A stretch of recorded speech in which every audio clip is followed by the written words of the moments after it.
Bienvenue si vous nous rejoignez. Tout à l'heure, nous irons à la rencontre de jeunes agriculteurs. Malgré la crise, ils ont décidé d'embrasser cette vocation. Mais avant, reprenons notre série sur ces femmes condamnées pour avoir assassiné leurs compagnons. Des hommes parfois très riches. Les juges et les enquêteurs vont nous raconter comment ils ont réussi à confondre ces prédatrices aux modes opératoires redoutablement méthodiques. Veuve noire, épisode 2, la traque. Un grand reportage signé Sam Caro et Viviane Contry. La diabolique de Nancy s'est présentée aujourd'hui devant la cour d'assises. L'ancienne escort girl est accusée d'avoir commandité le meurtre de son mari. Celle qu'on surnomme l'empoisonneuse de la Côte d'Azur aurait tenté d'assassiner au moins 4 de ses amants avec du Valium. Malgré son contrôle judiciaire, elle a fui au Maroc avant son procès. Elle s'appelle Simone Weber, Jamila Mbarek, Patricia Dagorn et Fatima Anechad. Ces 4 femmes, condamnées pour l'assassinat de leurs compagnons, la presse les a surnommées les veuves noires, en référence à ces araignées qui dévorent leur mâle après l'accouplement. Toutes clament leur innocence et pour la première fois, l'une d'entre elles a accepté de nous raconter l'affaire qui lui a coûté 13 ans de prison. J'ai rien fait, moi. J'ai pas tué, j'ai pas touché le corps, j'ai rien fait. Au Maroc, après plusieurs mois d'enquête, nous avons retrouvé une autre veuve noire qui a réussi à échapper à la justice française. Quand il n'y a pas de corps, on ne juge pas quelqu'un. Voilà. Nous avons également donné la parole aux proches de leurs victimes. Je m'aperçois que j'ai été manipulé. Manipulé, comme le dernier des crétins. Mais aussi aux policiers qui ont mené l'enquête. Elle est rentrée dans une spirale de tueuses en série. Sur la piste des veuves noires.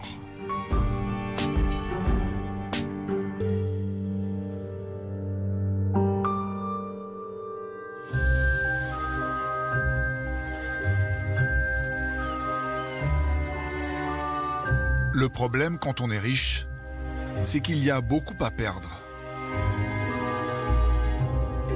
Jamila Mbarek en est l'exemple. En 2005, la justice la soupçonne d'être impliquée dans le meurtre de son mari. Un lord anglais richissime, dont le corps reste alors introuvable.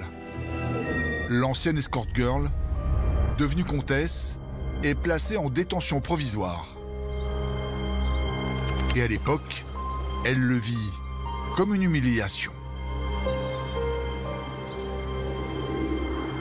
Mon premier contact avec le milieu carcéral, c'est la fouille corporelle. Donc il faut que je se déshabille comme un bébé toute nue. Tu écartes les jambes, on te fouille par devant, par derrière, tu soulèves les bras et tu fais plusieurs petits tours. Quand je commençais à dire pourquoi vous me fouillez, pourquoi vous me déshabillez, vous n'avez pas le droit. Il me dit ici, vous êtes en prison. C'est fini la vie de château. Très mal reçu.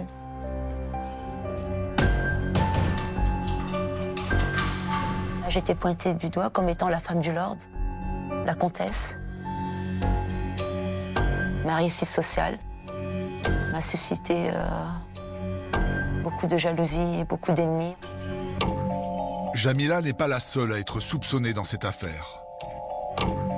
Son frère, Mohamed, est lui aussi derrière les barreaux. Jamila l'accuse d'avoir tué son mari à Cannes le 5 novembre 2004. Mais Mohamed nie toute implication. Et il semble avoir un bon alibi. Il était effectivement à Cannes dans les jours précédant le meurtre, mais il est reparti en Allemagne pour normalement y rencontrer son ex-épouse avec qui il a des enfants. Lui indique qu'il avait un alibi, qu'il était en Allemagne et que le 5 novembre, il n'était pas là. Mohamed ment. Et les enquêteurs en ont vite la preuve. Avec la téléphonie, on se rend compte qu'il est revenu dans la nuit du 4 au 5 à Cannes en voiture. Lorsque les enquêteurs vont voir que Mohamed a menti et qu'il était physiquement présent le fameux jour, il va tout de suite collé à la thèse initiale de Jamila. Selon Jamila et son petit frère, les faits se seraient déroulés dans la villa du Lord. C'est ici que Mohamed serait venu lui réclamer de l'argent. Les deux hommes sont alcoolisés et ils se disputent violemment. La scène aurait dégénéré sous les yeux de Jamila. Nous nous sommes procuré les photos de la reconstitution judiciaire tirées du dossier. À droite, le commissaire Pierre Batti joue le rôle de Lord Ashley Cooper face à Mohamed Mbarek. Selon Jamila et Mohamed, en arrivant à l'appartement, le Lord a refusé de saluer Mohamed. Mohamed en a pris ombrage. Ça a commencé comme ça, tu es qu'un alcoolique, ils commençaient à s'insulter tous les deux. Et Mohamed, il a levé la main, et moi j'étais entre les deux. J'étais là, je tournais en rond, enfin j'étais pas bien, moi je tournais en rond, etc. Arrêtez, ça suffit la bagarre, maintenant c'est bon. Et Anthony, il a bousculé Mohamed. Mohamed lui a sauté au cou, a jeté au sol le Lord, qui était beaucoup plus vieux, hein, il y avait une différence d'à peu près 25 ans. Mohamed a eu le dessus. Et à un certain moment, je vois que Mohamed, il a les mains sur la gorge d'Anthony. Je lui dis arrête, qu'est-ce que tu fais? Il me dit non, je le fais juste, je vais lui faire peur. Je lui dis lâche, il ne voulait pas lâcher. Je comprends que c'est terminé quand il y avait un grand silence bizarre dans la maison. C'est fini, quoi. C'est fini, c'est la fin. C'est irrémédiable, irrécupérable. J'ai tout perdu d'un coup. Voilà. Jamila, à ce moment-là, est un témoin d'une bagarre d'ivrogne et de l'altercation entre son mari et son frère. Et elle ne reconnaît aucune participation active. Mais un détail ne colle pas. Dans l'hypothèse d'une bagarre qui dégénère, le corps du Lord aurait dû être retrouvé sur place. Or, à cette époque, ni Jamila ni son frère n'expliquent sa disparition. À ce stade de l'enquête, il nous manque toujours le corps. Ce qui accrédite le fait qu'effectivement, c'était non pas une bagarre, mais un assassinat. Où est le corps? Quel rôle a joué la femme du Lord? Les enquêteurs ont une certitude. Celle qui avait tout à gagner dans la mort du Lord, c'est Jamila.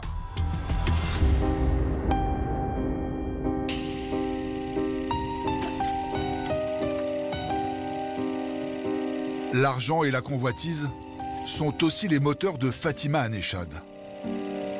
Rappelez-vous, en avril 2004, son compagnon, le bijoutier Roger Bandesson, disparaît au Maroc. Certains proches du joaillier soupçonnent Fatima de l'avoir assassiné pour récupérer sa fortune. Mais elle réussit à brouiller les pistes.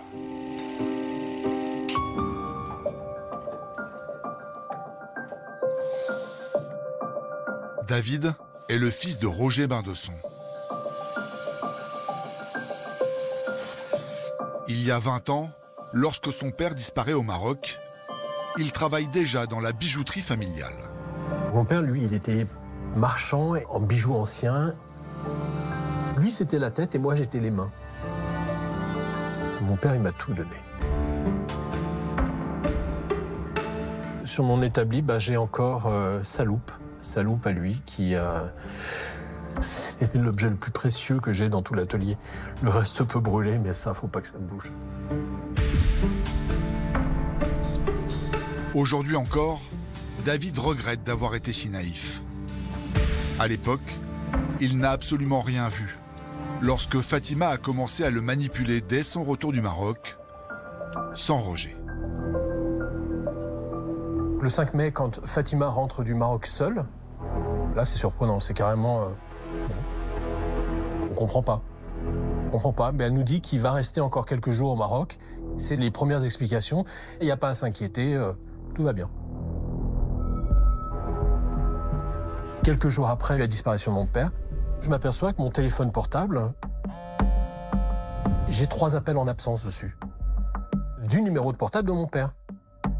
À ce moment-là, David est persuadé que son père lui a téléphoné. Et pourtant... Je rappelle, et je tombe sur Fatima à l'époque, qui me dit, oui, ton père est rentré, il est à Paris, il est parti à l'atelier. Ah ben c'est génial ça, il est à l'atelier, mon père est arrivé, il est rentré. Et quand j'arrive, il n'y a personne à l'atelier. Sauf qu'il y a un paquet de cigarettes sur mon établi. Signe que mon père est passé, vu que c'est vraiment la marque de cigarettes qu'il fume. Mais il n'est pas là. Je dis, bon, peut-être que je l'ai loupé. Un paquet de cigarettes, c'est un peu léger comme preuve de vie. Mais son père a toujours été très indépendant. Alors si Fatima affirme qu'il est reparti pour ses affaires, pourquoi ne pas la croire? Tout va bien, je vois pas pourquoi je m'inquiéterais plus que ça. Ça fait déjà plus de 10 ans que mon père est avec Fatima. C'est pour ça qu'à l'époque, on lui fait confiance. Mais au bout d'un mois, David finit quand même par s'inquiéter. C'est à ce moment-là que Fatima change de stratégie. Après l'avoir rassurée, elle lui fait peur. Fatima me dit que si mon père n'apparaît pas, s'il n'appelle pas, c'est parce qu'il est traqué. Elle nous explique qu'il a des dettes et qu'il doit payer des voyous, des gens dangereux. Et surtout, David ne doit en parler à personne. Fatima me dit, si la police s'en mêle, il va finir au placard, il va finir en prison, il va prendre 10 ans, 15 ans, je sais pas. Quelques jours après, je suis convoqué pour m'expliquer sur la disparition de mon père. Donc moi, j'appelle Fatima et je dis, qu'est-ce que je dois faire? Qu'est-ce que je dois leur dire? Et là, Fatima m'a fait un briefing, mais complet. Elle me dit, mais tu leur dis surtout que c'est normal, que ça lui arrive souvent. Des fois, ça lui arrive de partir pendant un mois. Il ne faut pas s'inquiéter, pas plus que ça. David s'exécute. Le fils du bijoutier s'emploie à rassurer la police. Fatima n'a plus qu'à rafler la mise. Un jour, Fatima vient à l'atelier. Elle va me dire, donne-moi le stock de bijoux, ton père m'a dit. Je dis, non, moi, je ne te donne pas ça. On parle de peut-être 300, 400 000 euros de bijoux. Elle va réussir à me persuader de donner les bijoux.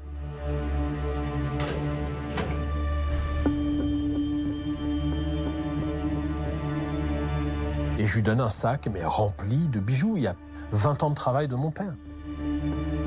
C'est tout ce qui reste. Ce jour-là, elle a tout. On n'a plus rien, elle a tout.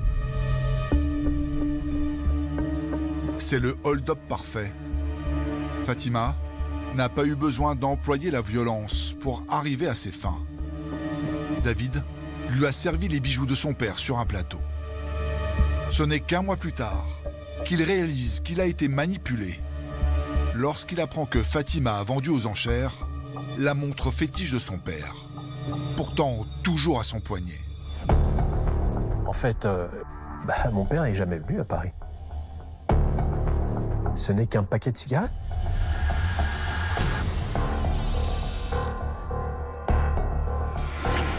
C'est elle qui l'a déposé à l'atelier pour me faire croire que mon père était passé. Quelle connerie j'ai fait, mais pourquoi je l'ai écouté? Je m'aperçois que j'ai été manipulé. Manipulé, comme le dernier des crétins. David en est désormais certain. Fatima a éliminé son père pour subtiliser sa fortune. Je demande à être entendu par la brigade criminelle et je lui dis que tout ce que j'ai pu dire, c'était de la merde. Et là, je tombe sur un mur. Un mur qui va me dire que c'est une disparition volontaire ou il s'est fait tuer par des voyous. Il nous dit carrément que Fatima, que c'est une femme très bien et qui ne voit pas pourquoi il irait embêter cette dame qui, au demeurant charmante, n'a rien fait et ça ne l'intéresse pas.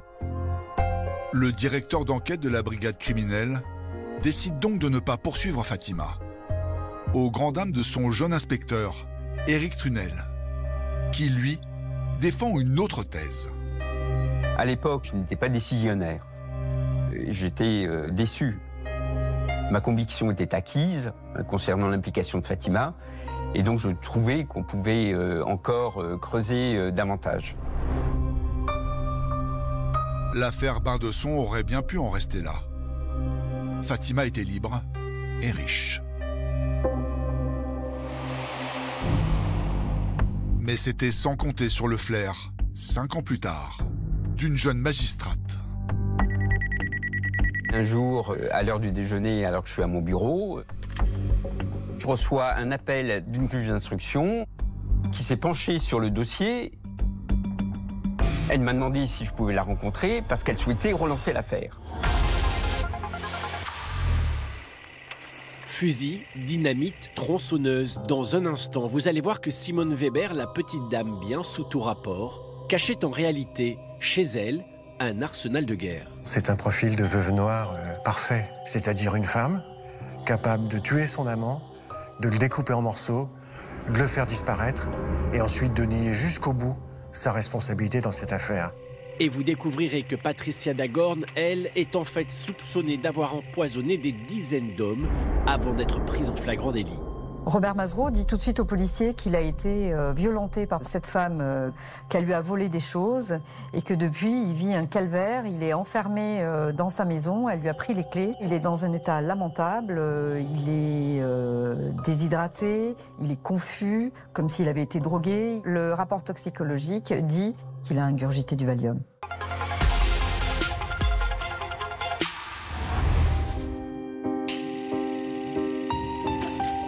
Comment imaginer que sous ces allures de Madame Tout-le-Monde, Simone Weber est en réalité une redoutable manipulatrice et une tueuse méthodique.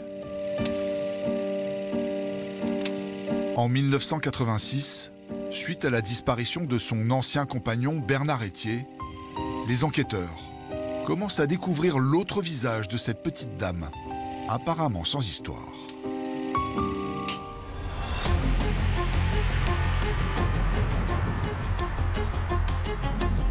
À Nancy, l'inspecteur Christian Jacques débute ses investigations au 158 avenue de Strasbourg. Ici, juste en bas de chez Simone Weber, là où la voiture de son ex-amant Bernard Etier a été vue pour la dernière fois. Dans cet appartement, on imagine que Simone Weber a imaginé un stratagème pour attirer Bernard Etier dans un guet-apens. Si on en croit le témoignage des voisins, Bernard Etier est ressorti de chez Simone Weber en petits morceaux. On suppose qu'elle a tué Bernard Etier et après s'est débarrassée des membres, enfin du corps et des membres dans divers sacs poubelles disséminés à droite à gauche dans l'agglomération. Certes, il y a des indices, mais aucune preuve. C'est pourquoi le juge d'instruction de Nancy, Gilbert Hill, ne la place pas en garde à vue, même s'il est déjà convaincu de sa culpabilité. La hiérarchie, elle disait, mais bon, cette vieille dame, là, on va la serrer en garde à vue, elle va s'étaler, etc. Je savais que c'était une femme qui, d'après les déclarations des proches de Bernard Etier, pouvait s'avérer redoutable. Je leur ai dit, on ne fera aucune interpellation, aucune intervention avant qu'on ait retrouvé des preuves. Pour la confondre, le juge Gilbert Hill décide de la mettre sur écoute. On écoute les voix un peu chantantes, voire sirupeuses de Simone Weber et de sa sœur. Ces conversations entre Simone et sa sœur Madeleine vont s'avérer très instructives. Simone Weber lui donne un certain nombre d'instructions. Et puis, on entend des numéros. Je vais te donner les bons numéros du loto. Tu as les numéros que je t'avais demandé? Alors, 2 x 9, le numéro 2, le 6, le 8, 2 x 3, 86, ça fait? On s'aperçoit qu'il y a des numéros qui reviennent 2 fois ou qui dépassent le numéro 49. Donc, sans être des addicts du jeu de hasard, on comprend bien qu'il s'agit d'autre chose. Ce numéro de loto, en fait, est le numéro de téléphone d'une cabine téléphonique, à l'époque il n'y a pas de portable, d'une cabine téléphonique où Simone doit appeler sa sœur Madeleine, qui est à Cannes. Cette cabine téléphonique, les policiers vont la mettre également sur écoute. Et c'est là que cela devient particulièrement intéressant. Au téléphone, Simone Weber donne manifestement des ordres à sa sœur, Madeleine. Simone Weber dit à sa sœur, il faudrait qu'on change la Bernadette d'école pour la rentrée. Alors on dit, tiens, Bernadette, qui c'est? C'est une nièce, un membre de la famille qu'on ne connaît pas. Et puis, il y a une écoute au cours de laquelle Simone et Madeleine dit il va falloir changer Bernadette de place. Alors Bernadette, on comprend que c'est probablement la voiture de Bernard Etier. Ils vont suivre Madeleine Weber, qui est à Cannes. Ils s'aperçoivent que celle-ci va dans une agence immobilière. Elle va louer sous un faux nom un garage qu'elle va régler en espèces. Cette fois-ci, les enquêteurs sont certains que Madeleine dissimule le véhicule de Bernard Etier. La sœur de Simone Weber est immédiatement interpellée. On va avec elle jusqu'au box qu'elle a loué sous un faux nom. Et quand on ouvre le box, aux surprises, on découvre la voiture de Bernard Etier. Ça a été un basculement important dans l'enquête. Ce type avait disparu depuis plusieurs mois. On cherchait sa voiture depuis plusieurs mois et on la retrouve dans un box loué par la sœur de Simone Weber. C'était quasiment un aveu. J'ai la voiture qui était le top départ des interpellations. Donc Simone Weber est mise en garde à vue. C'est la première fois que le juge se retrouve face à Simone Weber, qui se montre particulièrement aimable et disposée à aider la justice. Interrogée sur la présence du véhicule de Bernard Etier à Cannes, Simone Weber déclare que c'était pour rendre service à Bernard Etier. Comme il avait disparu, elle avait peur que la voiture soit saccagée par des voyous, donc elle l'avait mise à l'abri pour lui rendre service. Je ne sais pas ce qui m'a pris, je l'ai amené une nuit à Cannes et puis là on l'a dissimulé, mais c'était pour le rendre à Bernard Etier lorsqu'il reviendrait. Simone Weber, dans ses mensonges, va pas manquer d'audace. Plus c'est gros, plus elle pense que ça va passer. Non seulement Simone ne craque pas, mais elle tient tête. Pour reprendre l'avantage, le juge Thiel mise tout sur la perquisition de son domicile. Et là, c'est le jackpot. On va trouver chez Simone Weber tout l'attirail d'une personne qui est un assassin. Des pains de dynamite, des carabines, une carabine 22 long rifle avec une douille qui est engagée. Et pour Simone Weber, il y a encore plus compromettant. On va trouver dans sa voiture une meuleuse à béton. Simone Weber n'est pas un entrepreneur de travaux publics.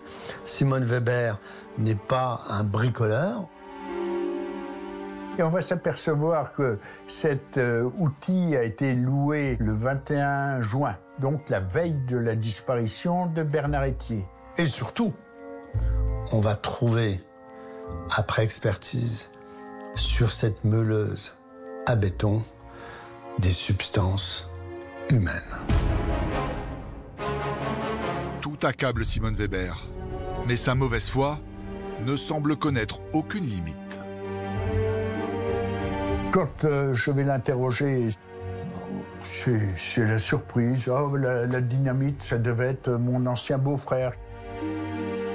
C'était un discours où on cherche à vous embrouiller. Ah ben les armes, vous pensez bien, les rues ne sont plus sûres. Lorsqu'on l'interroge sur la meuleuse à béton, on va dire oh, la meuleuse en béton, j'avais des dalles en béton à découper dans ma maison à Rosières-aux-Salines, j'en avais besoin.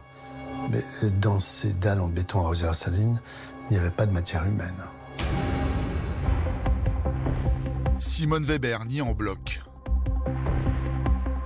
Et pour l'épauler, elle se trouve un avocat prêt à défendre ses hypothèses les plus folles. un certain Maître Vergès. C'est ici, d'après la chambre d'accusation, que M. Bernard Etier aurait été assassiné le 22 juin 1985 à 6 h du soir. Nous voulions démontrer que cela n'était pas possible. Les avocats de la défense prétendent qu'un tel scénario projetterait du sang partout, sur les plafonds, sur les murs, au sol. Mais aucune trace de sang n'est trouvée chez Simone Weber. L'inspecteur Christian Jacques va jusqu'à enfiler un tablier pour prouver que Simone a pu découper son amant proprement. On a récupéré des quartiers de viande de veau et j'ai commencé donc la découpe. Et on s'aperçoit que la vitesse de rotation du disque est telle que ça cautérise les chairs et ça ne fait absolument aucune projection.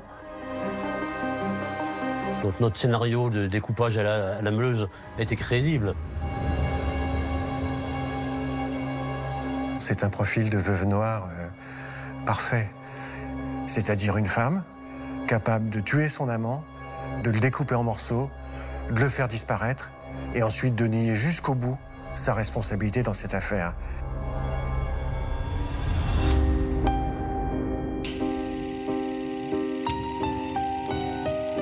Patricia Dagorn n'a pas découpé ses amants.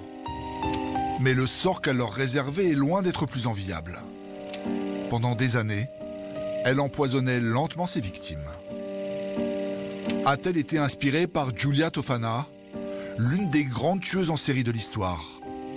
Au XVIIe siècle, cette Sicilienne aidait les épouses à se débarrasser de leur mari. Son élixir aurait fait 600 victimes à travers l'Europe. Patricia Dagorn, elle, n'a été condamnée que pour 2 tentatives. Mais elle a été soupçonnée de plus d'une dizaine d'empoisonnements. Ces images datent de 1992. Patricia Dagorn est alors filmée avec ses 2 fils, dans le cadre d'un reportage sur les épouses de détenus. À l'époque, le père de ses enfants est en prison. Et pour lui rendre visite, elle loge gratuitement dans un foyer pour femmes. Ça a été pour moi la possibilité en fait de pouvoir voir mon mari régulièrement. Sinon, je ne pouvais pas. À 31 ans, la femme a tout d'une maman aimante. Aux antipodes d'une tueuse en série. Comment cette mère de famille s'est-elle transformée en prédatrice au sang-froid?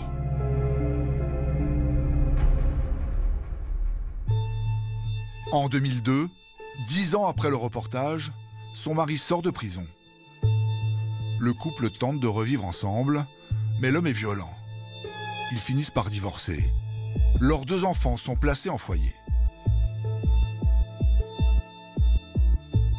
Désormais seule, Patricia vit du RMI, sans domicile fixe. Mais des voyantes, qu'elle consulte régulièrement, lui prédisent une vie de richesse, une belle villa, un gros yacht. Cette prédiction, Patricia est prête à tout pour qu'elle se réalise. Même à dépouiller des retraités qui ont un peu d'argent de côté.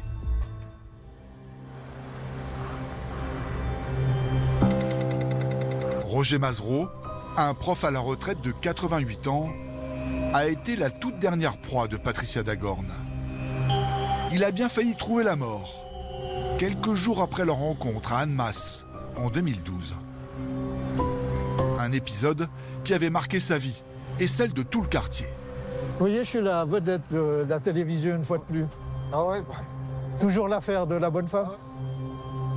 Patricia Dagorn et M. Mazereau se rencontrent de la façon la plus inopinée qui soit. Ils sont dans la ville d'Annemasse et ils se rencontrent dans la rue. Il y a un échange de regards, un sourire. C'est Patricia Dagorn qui va aborder M. Mazereau et en lui demandant s'il n'avait pas une chambre pour elle. Elle va le draguer et lui il va être assez flatté. Robert Mazereau va lui proposer un logement parce qu'il a en face de lui une personne qui est extrêmement précaire, qui n'a pas de foyer. Elle était pas mal comme fille, une grande. Elle avait les mèches blondes, là.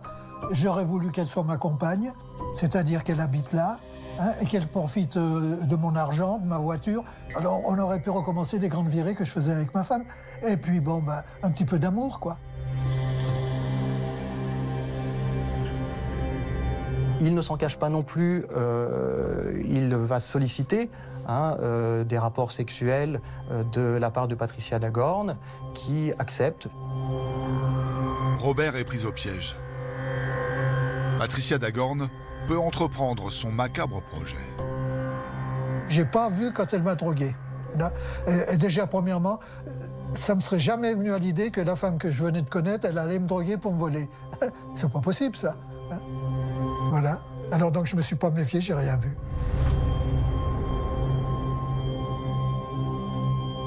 En 4 jours, elle va être excellentissime. Elle fouillera chez M. Mazereau pour récupérer l'adresse de son banquier et elle demandera le renouvellement d'une carte bleue ainsi que le code pour pouvoir faire des retraits tranquillement sur le compte de M. Mazereau. Elle écrira au banquier pour demander que son PEL soit versé sur son compte courant et elle espère évidemment pouvoir retirer tout l'argent de M. Mazereau qu'elle séquestre dans son domicile. C'est le deuxième soir, elle voulait me faire signer quelque chose et je sais pas, j'ai pas voulu signer. Puis elle m'a attrapé, elle m'a fait tomber du lit.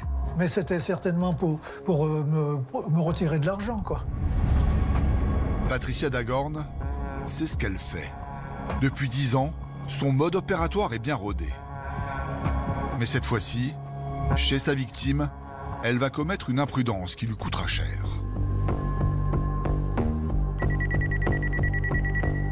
Après 4 jours de séquestration, chez Robert, le téléphone n'arrête pas de sonner. Depuis plusieurs jours, sa fille Catherine tente désespérément de joindre l'octogénaire. Robert Mazereau est veuf et vit tout seul à 700 km de chez elle. Alors elle s'inquiète, insiste. Et après des dizaines de tentatives, quelqu'un décroche. Et là, au bout du fil, elle a une femme qu'elle ne connaît pas, qui lui répond, lui dit que son père est sorti et qu'elle est une amie de son père. Et elle entend par derrière les gémissements de son père. Terrifiée, la fille de Robert Mazereau alerte la police. Les policiers d'Annemasse comprennent que c'est grave, donc ils vont tout de suite à l'adresse de M. Mazereau.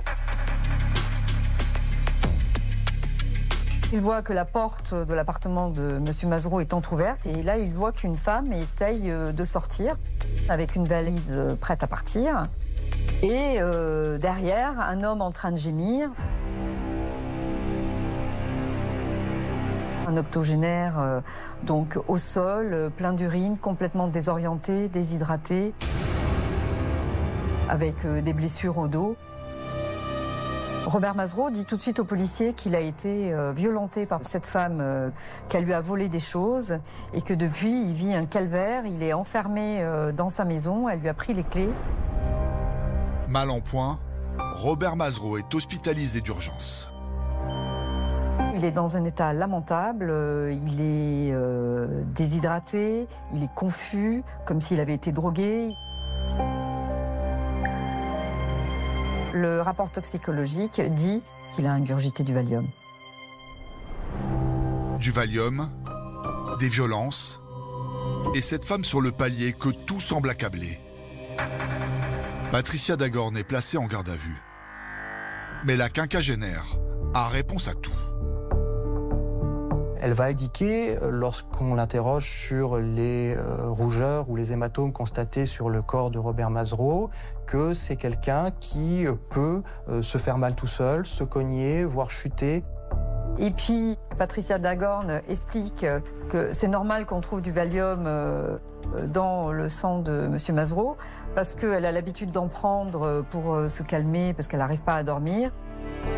Et pour masquer l'amertume du Valium lorsqu'elle l'utilise, elle a pour habitude de le mettre dans la cuisine qu'elle se prépare. Et face aux accusations portées contre elle, elle va s'en défendre en considérant qu'il est possible que Robert Mazeroux ait pu, à un moment donné, manger dans l'assiette qu'elle s'était pourtant préparée pour elle-même et qui contenait le dit Valium. Mais la dose est quand même très importante. Monsieur Mazeroux a forcément ingurgité du Valium sur 5 ou 6 jours de façon continuelle pour avoir une dose massive dans le sang. C'est vraiment un empoisonnement. Un empoisonnement et sûrement pas le premier. Le contenu de la valise de Patricia Dagorn laisse peu de place au doute. Dans cette valise, on va découvrir 5 fioles de Valium. Et puis, on trouvera aussi des documents, des cartes d'identité, des photocopies de passeport, des testaments en faveur de Madame Dagorn avec des noms de monsieur qu'on ne connaît pas. Les policiers enquêtent et découvrent qu'un chèque de 21 000 € et un testament appartiennent à d'anciennes conquêtes de Patricia Dagorn. Elle les a rencontrés 1 an plus tôt, en 2011, dans la région niçoise. Et tous les deux sont morts à quelques mois d'intervalle.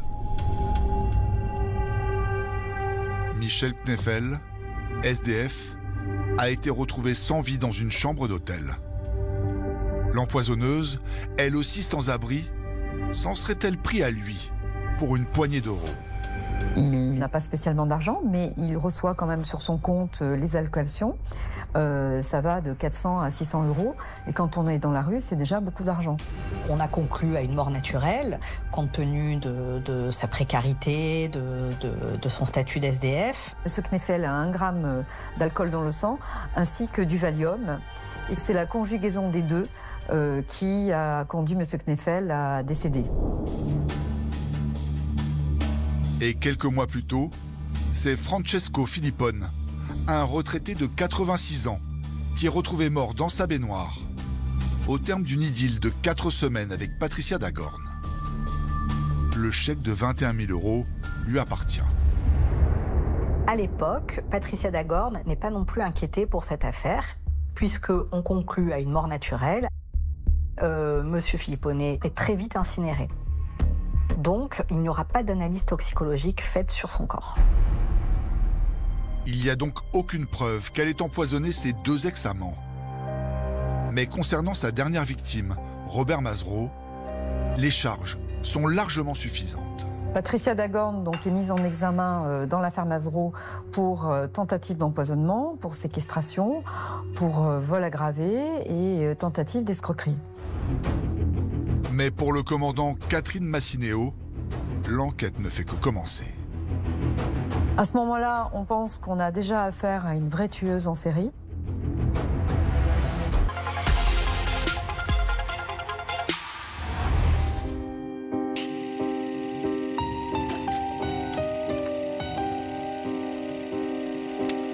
En 2005, l'ancienne escort girl Jamila Mbarek et son frère Mohamed sont en détention provisoire depuis quelques mois pour le meurtre de Lord Ashley Cooper, le mari de Jamila.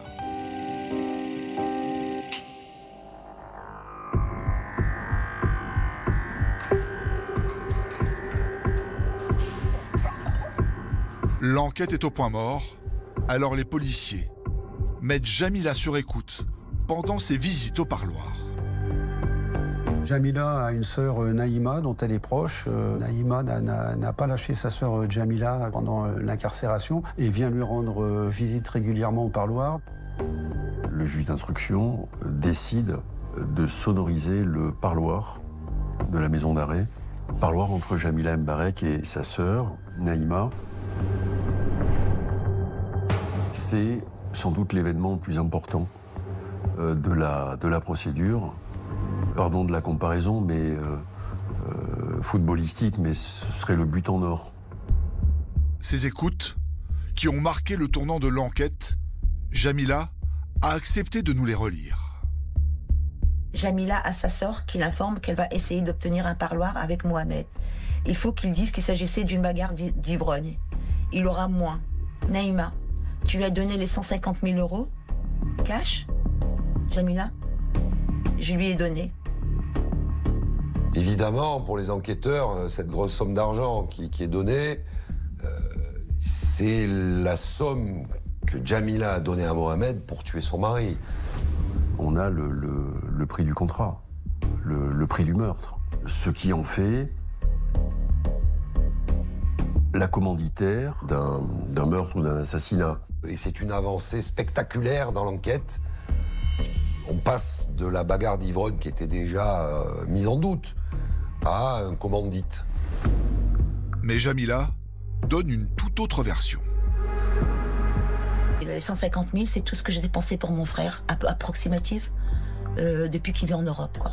C'est un assisté, je dois le dire. Je l'assistais tout le temps. Je l'habillais, je le logeais aussi, mais tout le temps, tout le temps. C'est des 5 000, c'est des 8 000, c'est de la BMW qui coûte à l'époque dans les 35 000, 40 000 euros. C'est tout ce que j'ai dépensé pendant toutes ces années.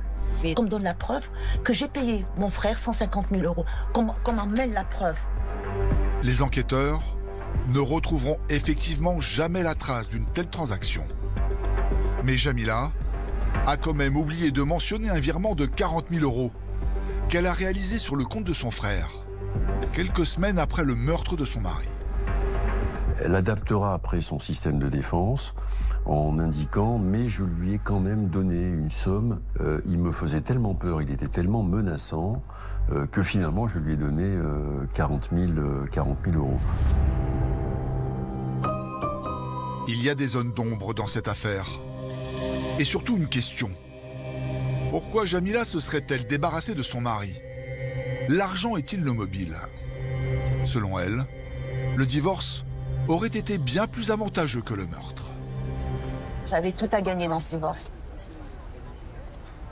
Un divorce pour faute. J'étais assez intelligente, j'étais pas con. Hein. Avec ce divorce, Jamila aurait touché un joli pactole. Même Thierry Bensaud, l'avocat du Lord, qui s'occupait de la procédure, le confirme. Si Jamila divorce, elle ne perd rien. Le Lord est d'accord pour maintenir sa portion alimentaire, il est d'accord pour lui verser un capital, c'est-à-dire une somme d'argent, en plus des propriétés immobilières qu'il lui a déjà données. Je pense que ça fait 2 millions d'euros. 2 millions d'euros pour elle, net d'impôts. Objectivement, l'assassinat ne lui rapportait rien. Ça n'a aucune logique si on se base d'un point de vue purement économique. En revanche, en divorçant, Jamila aurait perdu son titre de noblesse. Le Lord souhaitait se remarier avec une autre personne, c'est-à-dire qu'elle perd son titre de comtesse. Elle n'est plus la comtesse de Shaftesbury. Perdre le titre, c'est pas supportable. La pierre angulaire du dossier se situe là. En 2005, Jamila et son frère sont maintenus en détention et attendent leur procès. Pour la première fois, la presse s'empare de l'affaire. Jamila Mbarek est surnommée la Veuve Noire. Quel destin quand même, je suis veuve noire. Veuve noire, déjà je connaissais pas ce mot. Veuve, je connais. Veuve Clicquot, oui, le champagne, mais veuve noire, je connais pas. La Veuve Noire laisse planer bien des mystères dans cette affaire.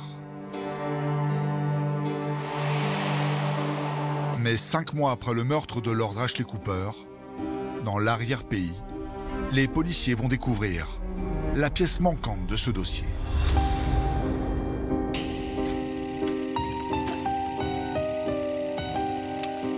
Les secrets de Fatima Nechad finissent eux aussi par remonter à la surface. 5 ans après la disparition au Maroc de son compagnon, le joaillier Roger Bindesson, son passé ressurgit. Un autre homme, son ex-mari, avait lui aussi disparu dans d'étranges circonstances. En 2007, l'enquête est au point mort depuis des années. Jusqu'au jour où une magistrate décide de rouvrir le dossier.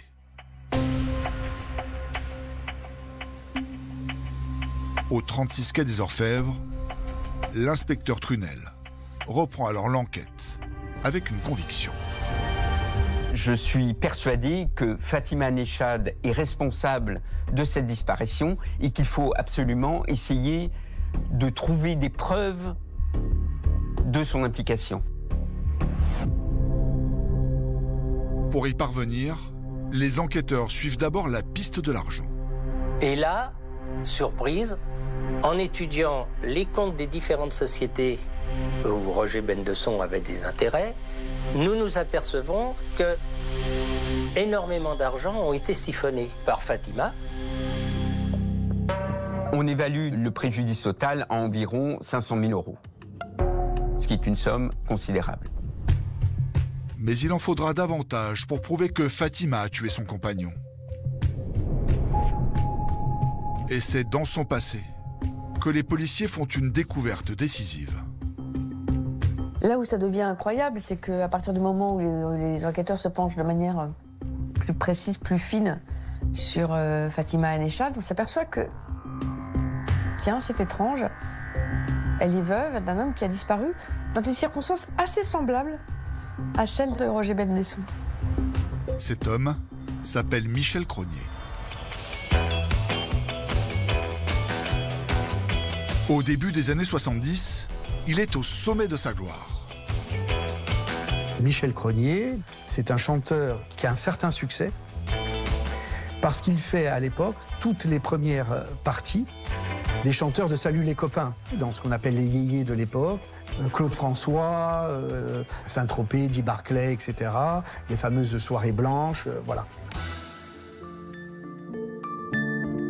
En 1975, il part faire une tournée à Agadir et rencontre Fatima Anechad. À 17 ans, la fille de pêcheur rêve d'une vie de strass et de paillettes.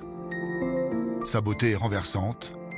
Michel Cronier tombe sous le charme et l'épouse. Il s'installe à Saint-Tropez, donne naissance à 2 filles, mais leur bonheur sera de courte durée. Donc il est aux portes du succès, mais le succès se fermera, il va tomber aux oubliettes et il va se retrouver géo en Guadeloupe. Une vie bien loin des fastes de Saint-Tropez et très éloignée des ambitions de la belle Fatima. Le couple se sépare. Elle va rentrer avec ses 2 filles à Paris, laissant Michel Cronier seul en Guadeloupe. Et à partir de là, on n'entend plus jamais parler de Michel Cronier. Il a disparu complètement des radars. Il n'avait jamais donné de signe de vie ni à Fatima, ni à ses parents, ni à ses enfants. Seulement une lettre avait été adressée aux parents de la part de Michel, expliquant qu'il était dépressif, qu'il avait des difficultés et ne laissant planer aucun doute sur le fait qu'il ait voulu mettre fin à ses jours.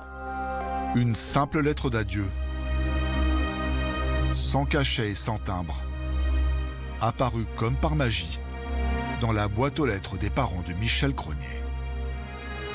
À l'époque, la disparition de Michel Cronier n'émeut pas particulièrement beaucoup de monde. L'enquête va être rapide et Fatima Anechad n'a absolument pas été inquiétée. Mais des années après, les enquêteurs s'interrogent.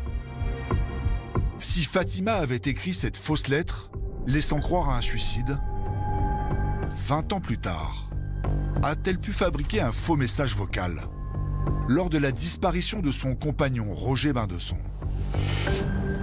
J'ai essayé de te joindre, j'arrive pas à te joindre, ça grésille partout. Bon, je te rappelle demain. Allez, bye.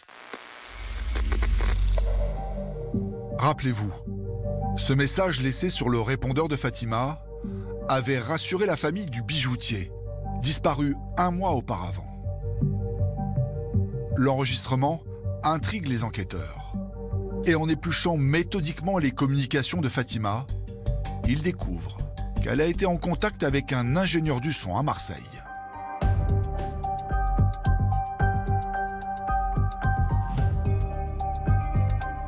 Ce monsieur nous explique qu'il est gérant d'une société audiovisuelle et que Fatima est venue ce jour-là, le 28 mai, avec une cassette de répondeur téléphonique. En fait, elle lui avait demandé un service, de faire basculer la voix de son compagnon sur son téléphone portable. Cet ingénieur du son que nous avons rencontré nous a confirmé avoir fabriqué un faux message à la demande de Fatima. C'est un message qu'elle avait eu sur son répondeur de maison, sur une micro-cassette. Je refais le montage et qu'elle a mis sur son téléphone portable. C'était voilà, en 2 minutes. Je suis en trop. Le message est très bien fait. Ce faux message est un tournant majeur dans notre enquête. C'est une nouvelle démonstration de manipulation de la part de Fatima Aneshad qui veut apporter des preuves de vie alors qu'en fait il n'y a aucune preuve de vie réelle. Et là nous sommes convaincus que Fatima Aneshad est entièrement responsable de la disparition de son conjoint. Nous décidons de la convoquer, de la mettre en garde à vue. Pour la première fois, les policiers de la brigade criminelle sont face à la principale suspecte. Et ce qui les frappe immédiatement, c'est son aplomb hors norme. J'ai l'impression immédiate que c'est une séductrice. Et d'ailleurs, tous les enquêteurs qui étaient là partagent le même avis. Nous avons affaire à une femme parfaitement maîtresse d'elle-même, retors, et qui, acculée par des questions ou par des faits, va inventer, au fur et à mesure, toujours des réponses de plus en plus extravagantes. Pour le message, elle nous a dit, mais d'un ton carrément angélique, mais c'était pour rassurer Karen. Moi, c'est uniquement par gentillesse. Pour l'argent, elle va arguer que, en fait, Roger Bendesson est victime d'un racket. Elle-même est victime d'un racket. J'ai très vite senti que Fatima Aneshad était machiavélique. C'est une femme extrêmement rusée. La garde à vue a quand même pour but de faire craquer la personne qui est placée en garde à vue. Et là, nous avions échoué. Elle ne craque pas. Malgré l'absence d'aveu formel, Fatima Aneshad est placée en détention provisoire à la maison d'arrêt de Fleury-Mérogis. Mais elle ne va pas rester longtemps derrière les barreaux.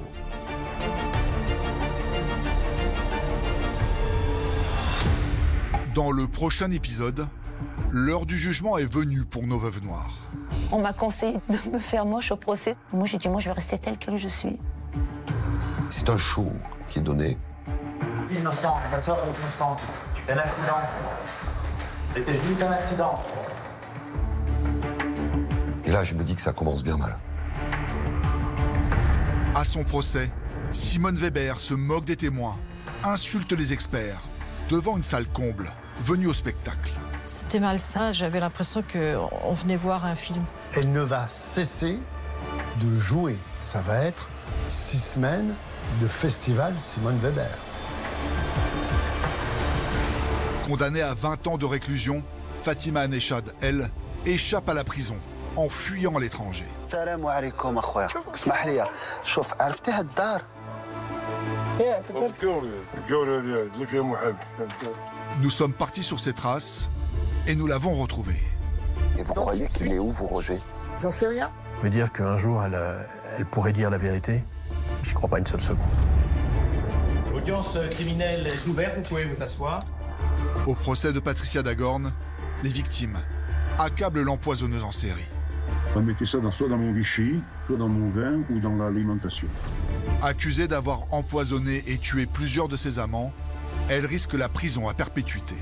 Patricia Dagorn est mythomane, elle est psychotique et elle n'a aucune empathie pour ses victimes. Et surtout, le plus important, c'est qu'elle est très dangereuse et qu'elle peut repasser à l'acte à tout moment.